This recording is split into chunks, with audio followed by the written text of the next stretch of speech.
Trichy Ponmalai G கார்னரில் September 25ஆம் தேதி தமிழக வெற்றிக்கழக மாநாடு நடைபெறவுள்ளதாக தகவல்கள் வெளியாகியுள்ளது.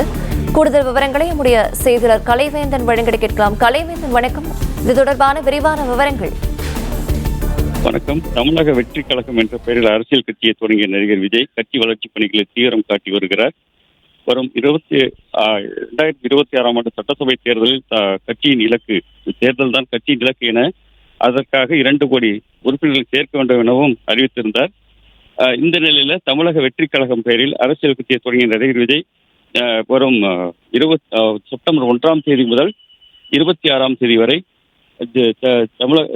பொன்மலை ஜி கார்னரில் இடம் தேர்வானது நடைபெற்று வருகிறது. முதல் மாநாடு இங்கு நடத்துவதற்காக விஜய் முடிவு செய்துள்ளதாக தகவல் வெளியாகியுள்ளது. இதற்காக பொதுச் செயலாளர் புஷி ஆனந்த் கடந்த வாரம் திருச்சியில் சிறுகனூரில் இடம் தேர்வு செய்வதற்காக வருகை தந்திருந்தார்.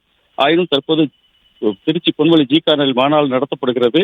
இதற்காக தமிழக வெற்றி கழக நிர்வாகிகள் செப்டம்பர் 1ஆம் தேதி முதல் 25ஆம் தேதி வரை ஜி கார்னரை 25 தினங்களுக்கு வாடகை அடிப்படையில் தருமாறு டிஆர்எம்மிடம் கடிதம் ஒன்றை வழங்கினர். இதன் அடிப்படையில் ரயில்வே துறை அதிகாரி பாஸ்கர் தலைமையிலான அதிகாரிகள் பொன்மலை ஜி கார்னர் அளவிடும் பணியாக மேற்கொள்ளப்பட்டு வருகிறது. பொன்மலை ஜி கார்னர் வாடகை நாளொன்றுக்கு 5 லட்சம் ரூபாய் என்பது குறிப்பிடத்தக்கது. அவர்கள் எதிர்பார்க்கும் இடமானது கிட்டத்தட்ட 60 ஏக்கர் என கூறப்படுகிறது. ஆனால் 8 ஏக்கர் மட்டுமே உள்ளது. எனவே இது குறித்து வெளியிடம்தான் முடிவு செய்யும் என்று தற்போது நிர்வாகிகள் தெரிவித்தனர்.